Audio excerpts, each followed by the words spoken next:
Hi everyone, it's Ash here from FPL Hints, back with another edition of FPL Hints Live. But before we get into it, I'm going to do a quick review of Game Week 3. As much as it pains me to look at my overall rank and what happened in Game Week 3, lots of ifs and buts. But I want to, well, I've just said, but there we go straight away. Something I want to just call out first and foremost. And it's something that really, from a user experience perspective, is quite like just really not on. And it's something that other FPL accounts have called out on social media as well. And it's this, that there just seems to be so many more duplicate accounts that are being made, and teams seem to be getting away with it. Now, the ones that you can see on screen there, I believe they've now been deleted. But if you look at the highest ranked league in the world right now, it's full of like duplicate teams. And it really got me thinking that FPL need to do so much more in stamping out like duplicate teams. But I guess there's only so much that they can do. And on the other hand, it's probably a benefit to them having a lot of FPL teams. It just boosts up the numbers. But then it got me thinking that FPL managers are clearly crossing the line in controlling multiple teams. Is there something that I can do to counteract that and innovate for my own team? And I will get onto that later on in the stream. So, for all intents and purposes, with my own FPL team, I had 2 free transfers and a -4, and that came about because my transfer for Morgan Gibbs-White and Mohamed Salah didn't go through during game week 2, so ended up with 50 points with a -4 in game week 3. I think it was just above the average, as we can see there. Wasn't the best of scores. A lot went wrong, but as much as I want to moan about it, it was a very small green arrow as well. Game week rank of 2.7 million. Ideally, I'd be looking for at least 1 to 2 million as a ballpark, so not a million miles off there. Goalkeeping situation, Ederson was a complete mistake. I really wish I didn't act upon the leaks before game week 1, and paradoxically, the leaks that I did act upon basically backfired, and the leaks that I didn't act upon, the Gabriel Saliba one, I've lost out. So yeah, Sheffield United, you thought there'd be a clean sheet there for him. Clearly there wasn't. And when I do wildcard, it'll be very, it will happen relatively soon. It will be Ederson just be jettisoned out of my team. I'm annoyed because on my penultimate draft, I had a budget goalkeeper. I think I actually had Turner and Areola, annoyingly enough, and I had Walker in my team as well. I was fairly confident that Walker would start the initial games, and as he has done with Pep in previous seasons gone by as well. And obviously rotation kicks in during Champions League games. And then defense, Stupinan 1-pointer against West Ham, kind of disappointing, but then can't be too mad about it when a lot of people own him and he's delivered comfortably before then, so all good. And in terms of defenders for Chelsea, I really wanted Gusto for a -8, and that would have been for Luke Shaw, who annoyingly I'd done my transfers early on, and that backfired. So I had this really weird situation whereby I left it late before game week 1 to do my transfers, and the leaks I acted upon didn't work. Game week 2, I left it super late again. Transfers didn't go through. In game week 3, I just decided I'm going to do my transfers super early. And whilst there was a net gain in terms of points scored, again, the Luke Shaw injury couldn't expect that to happen. And it would have meant doing a -8. And I did want Gusto, did seriously consider it. But then I just thought, had I not done a -4 for the other 3 players I got in, I probably would have got him, but it is what it is. Stupinan, Chilwell 6 points. Why didn't he shoot? That Friday night game, he was through on goal, and all he had to do was literally just dink it in, and he just didn't do that. So we could have had double-digit haul there with him. Again, Kabore for Chelsea, really wasn't expecting any points from him, and by default, he's just going to be a sub-1, sub-2, sub-3 really. Onto the midfield. Mbeumo was one of my new signings. I've been very impressed with the way he's played this season without Ivan Toney. He's really stepped up in terms of his like expected goal involvements for those initial games. Looked very promising, like XGI in particular, actually 1.38, 2.03. Obviously, he's not going to get one to two plus XGI every game, but then 0.29 against Palace, really, that was disappointing. And then he ended up with 2 points and blanked. But with Mbeumo, didn't buy him for one game week. I bought him because of those green block fixtures from Palace, Bournemouth, Newcastle, except Newcastle, and then Everton. But then if he fails again this weekend, then I might potentially eject him out of my team as well. And then finally, Saka, he scored. Then we all own him. Thankfully, Odegaard and Martinelli blanked. So for those that doubled up on Arsenal, that kind of went against them. And it was weird. I was just thinking, was Odegaard going to take the penalty again, or would someone else take it? And thankfully, Saka took it. And my guess there is that perhaps there was a recognition within the team that maybe Saka was a designated penalty taker, but he hadn't scored, and it was just the way of opening his account. And then Fernandes and Rashford, this was like not a heavy investment, but like you've got an 8.5 million midfielder plus a 17.5 million. Needed them to deliver, and thankfully Fernandes did with his 12 points. Of course, had to get a yellow card as well, didn't he? As is the way. Owned by less than a quarter, so not a differential, but relatively low. And then we've got Marcus Rashford at 9 million, owned by 38.5%. So again, on a wild card, I'd potentially get rid of one of them unless they continue to deliver. Mitoma, again, West Ham, disappointing. And then with Brighton, they've just got, I know for X-Mins, the only reason I've got Mitoma is for that reason, but they've just got so many attackers. And we've got Fati, who's joined the team as well. I do question, I don't question Mitoma's X-Mins, but I do question, like, there doesn't seem to be like a focal point for the attack anymore. There seems to be multiple options. So again, at 6.6 million, he is relatively cheap. But then Brighton's fixtures do turn red, albeit like this is the new Brighton team under RDZ. So I'd expect them to weather the storm to some degree, and they've got the European campaign as well. So Mitoma, potentially, I could sell him or eject him out on a wild card. And then this was disappointing. Alvarez got the penalty. Haaland had the penalty. Golden goal opportunity from an FPL perspective with your assister and your goal scorer. Haaland, of course, missed it.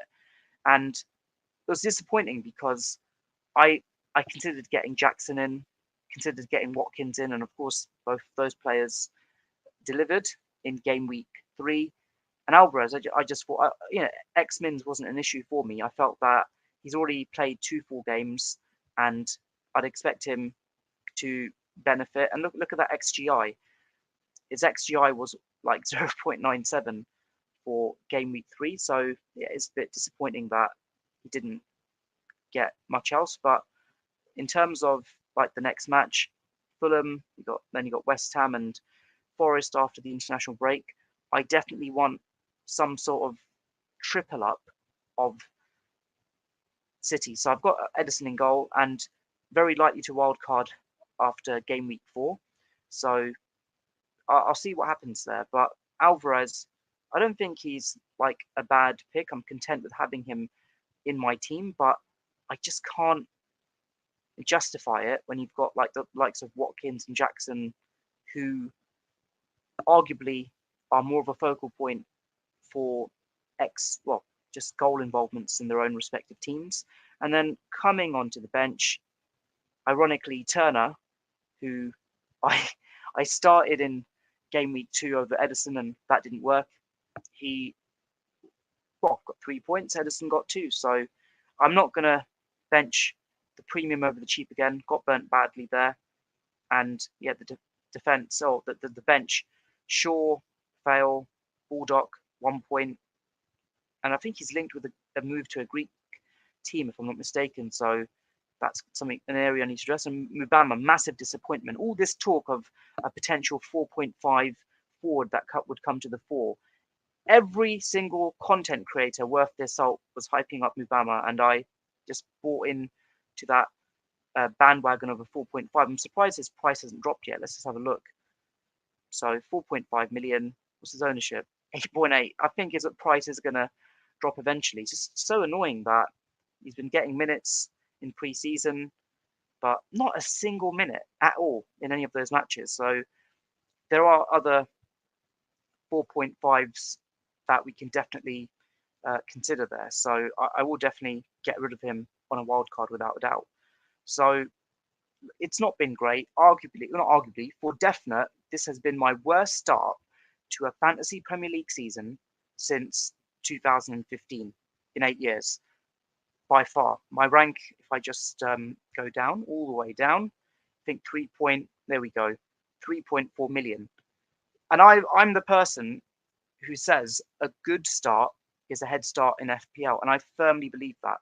I see teams already who've clocked up 200 points plus, and they're absolutely flying. And fair play to them. They've acted upon the leaks correctly, haven't been unfortunate with some of the random injuries that have cropped up. And I would also argue that all this talk, well, not talk, all the actual extra minutes we're getting in injury time, I think it's contributing to injuries as well. So I'm at a point now where I've made so many 50-50 calls wrong, and I've got a potential remedy for it. And it's inspired by, if I just go back to it, those duplicate accounts who have kind of like hijacked FPL, and they do it every year at the start of season, then the teams get deleted. But I am going to seek inspiration from them in reverse, and you'll have a say on that as well. So 3.4 million, ran out of ideas in terms of what I want to do to some degree. And I kind of feel that it's a lot of it is just down to luck. I've been very unlucky. I kind of feel that I've aligned to the template. The picks aren't bad on paper, but clearly the double up with United didn't work initially, then it did. Chelsea, I remember after game week 2 when the transfers didn't go through, my gut instinct was get Sterling in, get Fernandes out, get Mubama. Who was it? Who's my second? I can't remember who my second striker was now. Who was my second striker? Pedro. Get Pedro out and get Jackson in. But yeah, I kind of would have lost some points there, but I would have made a massive net gain. So it is what it is. But let's do a quick preview of game week 4. That's what this stream is all about. And then I'm going to come on to my own team selection. I'll also come on. Actually, I'll come on to the captaincy poll and also my thinking on the wild card, and then we'll take it from there. So here we go. Friday night game once again. I think we're going to have 1 or 2 more Friday night games actually. Well, that is the last one for the time being. Luton against West Ham, and just we can see that like with Luton again, this is a first home match in the Premier League, so I've got no doubt they'll have more inspiration. They'll put up more of a fight, but what we're seeing right now is that this Luton team is very vulnerable in the Premier League, and I expect a comfortable West Ham win here as well. Like with West Ham, many people questioned David Moyes last season. In fact, every game practically since he rejoined the club, won them a European trophy, and they've started off the season reasonably well as well. So a comfortable West Ham win here, and with Kudus joining their ranks, a fantastic buy. I think was it less than 40 million. You've got Paquetá, got Kudus, you've got Jared Bowen, you've got these incredible Ward-Prowse. You've got some incredible players at West Ham, and of course they've got the European commitments as well. Once again, this time in the Europa League. So, provided that they rotate accordingly midweek, I think they're going to have a really good season, especially with those players. And I'd expect and hope to get Kudus in my team at some point as well, or just any West Ham coverage. So, into the Saturday games, you've got Sheffield United against Everton. Again, interesting to see Sheffield United put up a fight at the against Manchester City, and then Everton, they bought some interesting signings. The Beto, who scored, or Norberto, his first name, scored during the midweek as well. So I kind of feel that they'll just cancel each other out. So I'll call that a draw. And then on to the first 3 p.m. kickoff, Brentford against Bournemouth. Again, Brentford just like were a completely different outfit during that fixture in game week 3, and I expect them to bounce back definitely in terms. Well, I say bounce back, just score more goals hopefully in the next fixture. They're now at 1 win and 2 draws, and with Bournemouth, who've had a reasonable, well, not reasonable, just a draw and 2 defeats there. I'll call that a Brentford win at the Community Stadium. And coming on to Burnley against Spurs, again, Burnley had a blank in game week 2, and so far from what we've seen from Burnley, they're playing their company ball, as it were. And with Spurs, with Ange ball, it seems like it's hit the ground running. And that was my reluctance. I actually had Maddison in my team before the Kane transfer exit, and I that was the one bit of cover I was willing to have. That I wanted some sort of Spurs cover had Kane still been there. And fair play to Spurs, they've proven a lot of people wrong, that they were able to deliver, especially on the goals front. And you got the fullback Udogie as well. I didn't even know who he was, to be honest with you, before pre-season, and done remarkably well. So fair play to them. And yeah, comfortable Spurs win there. On to Chelsea against Nottingham Forest. Nottingham Forest, who remarkably put up an incredible fight at Old Trafford before they were pegged back, and Manchester United ultimately won. And Chelsea just seemed to be going from strength to strength. Could have scored even more goals against Luton on Friday night. Comfortable Chelsea win there as well. So I definitely need some sort of Chelsea or Spurs cover beyond Chilwell. And then on to Man City against Fulham. I understand that João Palhinha might be leaving Fulham. And if he is leaving Fulham, that's going to really have a massive impact on them in terms of their own gameplay. Forget FPL. That's going to really be a problem for them. I thought he's a very reasonable and very seasoned player for Fulham. So whether he leaves before this weekend or not, I've got a feeling he might not even get any minutes, or he may not even start against Man City if that transfer is likely to be confirmed. And with Man City, they obviously didn't play during midweek because of the initial League Cup games for the Premier League teams were for those that were lower ranked. And comfortable Man City win there. So no arguments about that. I think Brighton against Newcastle looks very interesting. You've got 2 teams on the up, and 2 teams that will have an eye on European football this season, as well as the Premier League. I think they'll just cancel each other out, and I'll call that a draw. Especially with Newcastle, just so unlucky against Liverpool when Darwin came off the bench and just did the business, unfortunately. On to the Sunday afternoon games. Palace against Wolves in this fixture.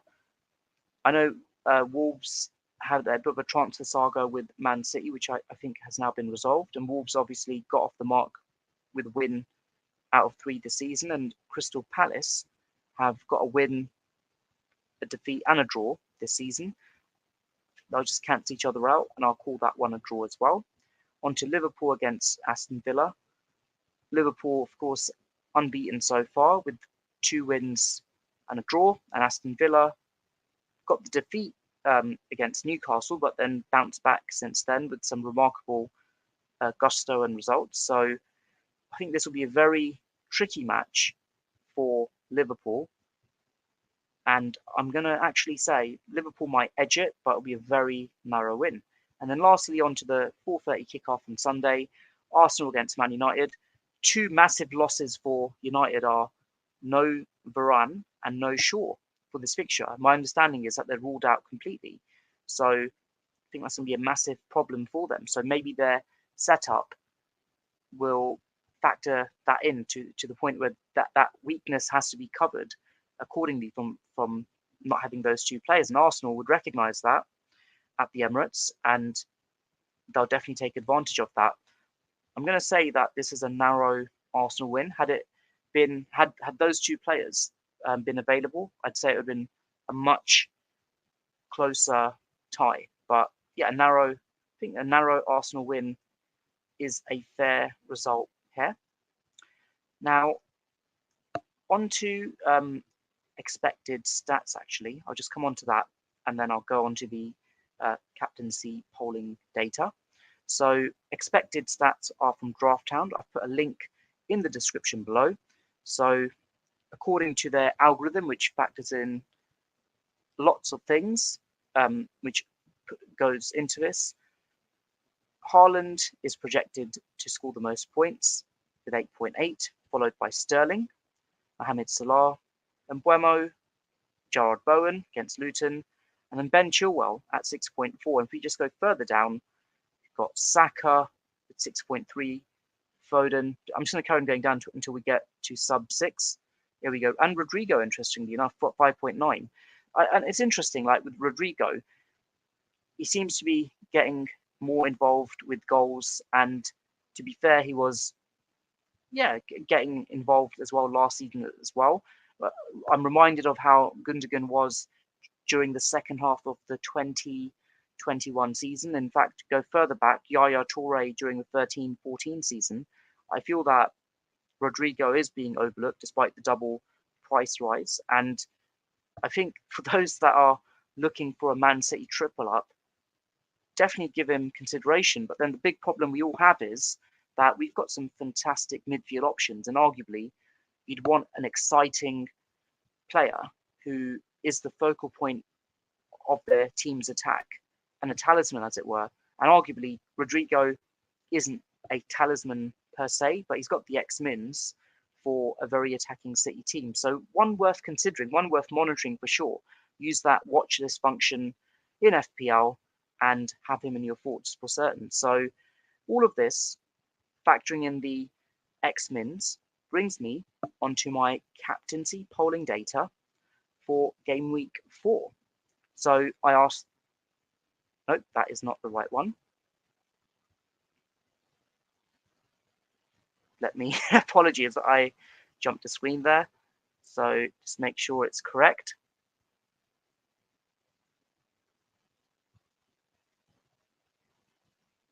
There we go. So let me just zoom in.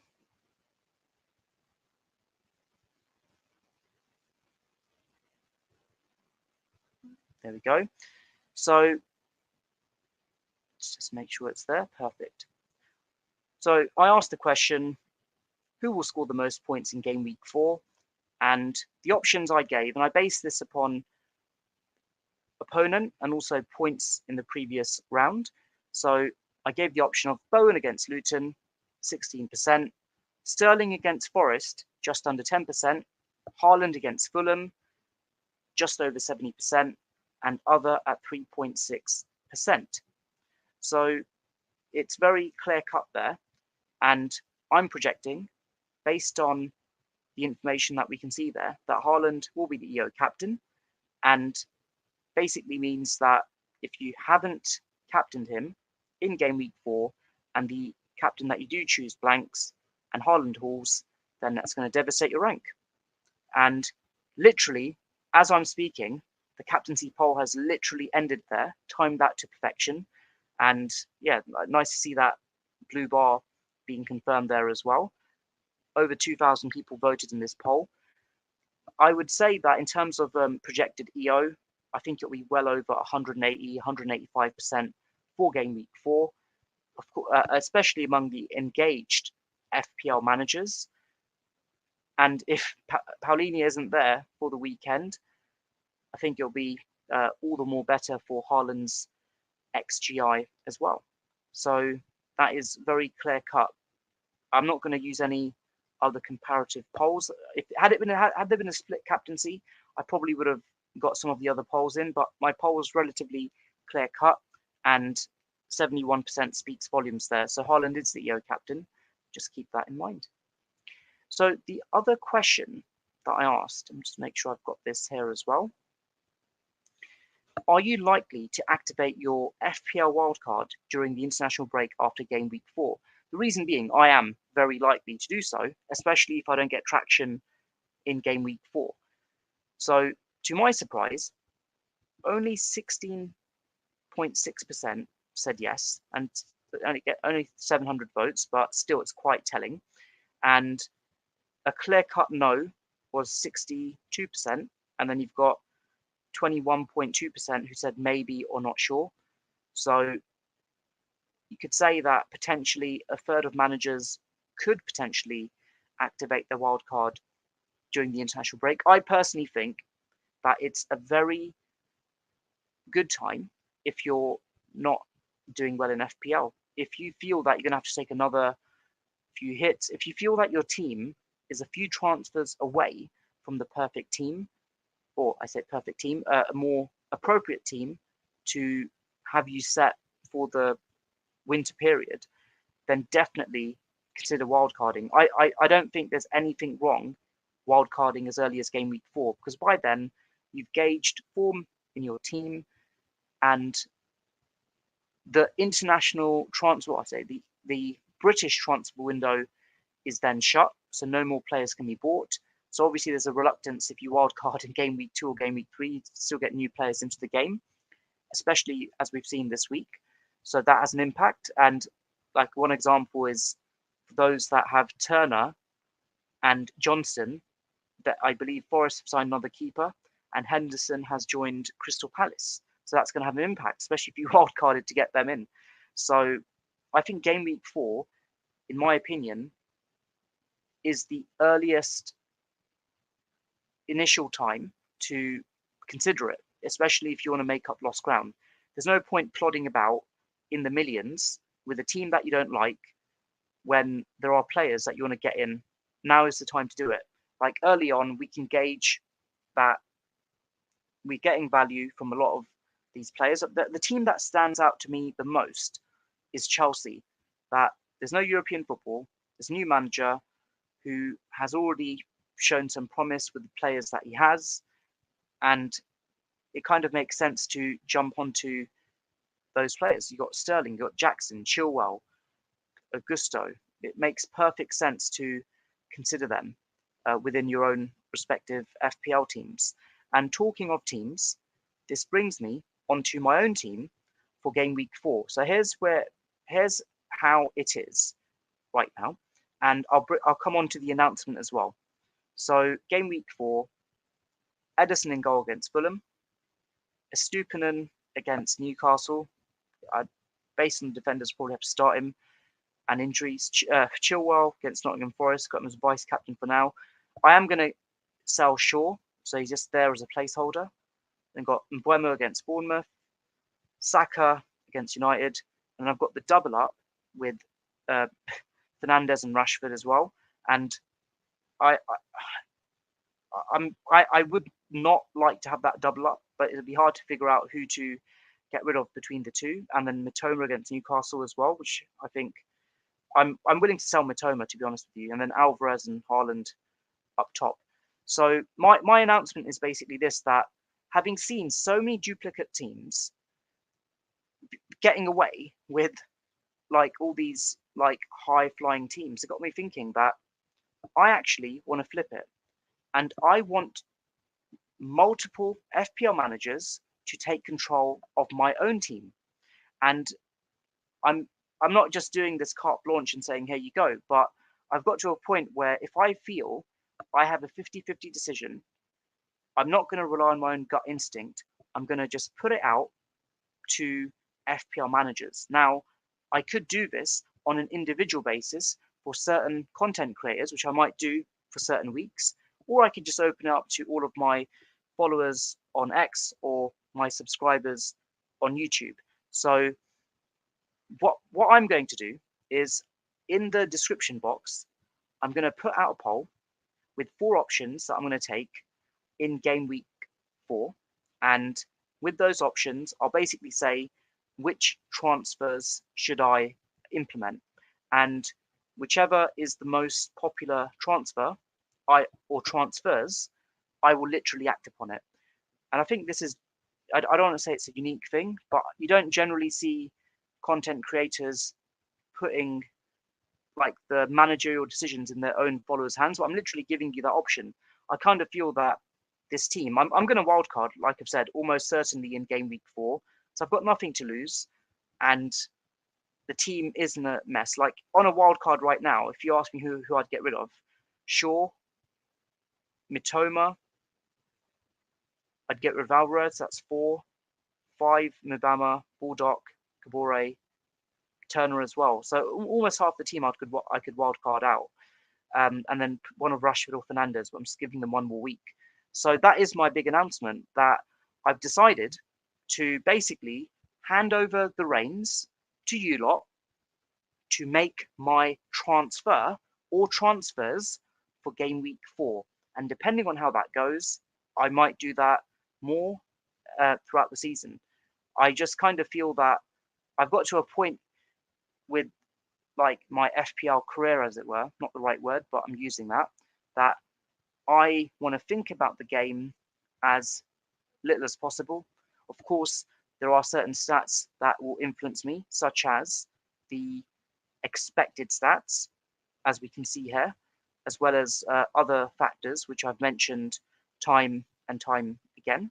But what I will do is I will give 4 options for game week 4 for my team, and whatever is the most popular transfer or transfers option for game week 4, I'm going to act upon it. And I'll probably act upon it after the press conferences, but it's something that I am going to do now.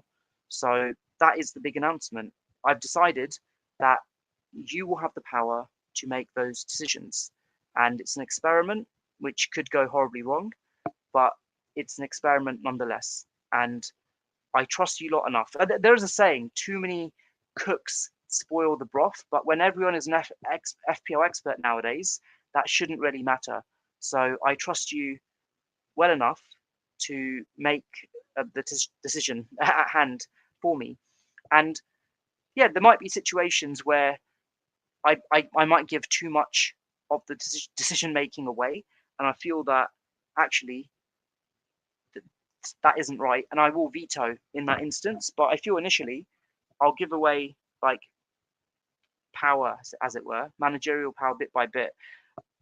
In terms of the wild card for game week 4, I kind of feel that I want to do that myself, but I might get input, but I might even put it to a vote to say, here's my draft, initial draft wildcard. What do you think of my team?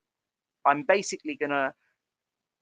Initially I thought for 50-50 calls, they've just gone wrong so much. I was just disappointed with the leaks and the other stuff that have cropped up with some of the players, that something isn't right. And when something isn't right, you look to fix it.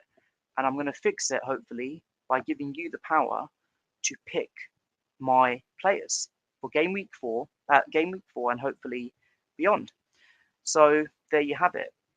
And as always, if you're able to like, share, and subscribe, that will be greatly appreciated. And to be very frank with you, this channel can't continue without your support. I've put in a lot of effort during pre-season to pretty much put out a video or a live stream almost every day. And as much as that, I do find it enjoyable to do pre-season content, but at the same time, like when I look at the standards I set myself and I'm not getting the results back as I'd hoped, then it's not great. So I put in a lot of effort with some of the content that I put out during pre-season, but for me it was a litmus test that, like, if the results are good, then I in turn will like do more. And I did some other experiments with like my 90+4 review show straight after a game week, which I personally thought was quite beneficial from a lessons learned perspective. Wasn't getting the results that I wanted on that, so I've not canned it, but I've just paused it for now. And in terms of an FPL team reveal, will I do a standalone video? Sometimes I might, but it all depends really. So if I can get the traction that I want, then I'll carry it on. And I want to just reiterate this as well, that I don't like to create content for content's sake. I like to create it for enjoyment and for just educational purposes as well, so that we all learn, that I learn as well, really. So I just feel that with the just giving you power of my team, I can just focus on other stuff, to be honest with you. And like just one example of something that I do like to focus on, and again, this is non-FPL, but I don't really care. Just going to share this. It's kind of disappointed that literally no one really commented on this. It's on my Twitter feed right now that I've spent a lot of time doing like a lot of non-FPL stuff, doing a lot of cardio during August, and clocked up almost 200 miles worth of cardio there, and I've enjoyed that. And I'd rather like do the more important and fun things in life than worry about a make-believe game too much. And I've just had a question about the letting you guys take over. It will be through Twitter polls for definite in game week 4. I might make it into something of a community, like something a bit more like consultative beyond polls if this develops. But for now, it will be polling based. And let's see how it goes. You might, I'll give 4 options. I'll probably have like a wacky poll option as well. But we'll see. Just I'll have a think to see what will happen. And I mean, I'll make sure all the options that I give for my transfers for game week 4, and I'm saying transfers because I really want to do a -4 again. I want to get Sterling in. I need to get rid of Shaw as well, of course, or I might just give a conservative option. But I think it's crazy not to have attacking Chelsea cover once again after we saw how they demolished Luton. And of course, they're not going to play Luton every week. I personally think they could have scored even more goals. But I don't think it's too late to jump on that Chelsea bandwagon right now. So that will be one of my poll options. So yeah, there you have it. Let me know in the comments below what you think. As always, if you're able to like, share, and subscribe, that will be greatly appreciated. And if you want timestamps, I'll probably do that retrospectively as well. Take care and all the best. Thank you. Bye.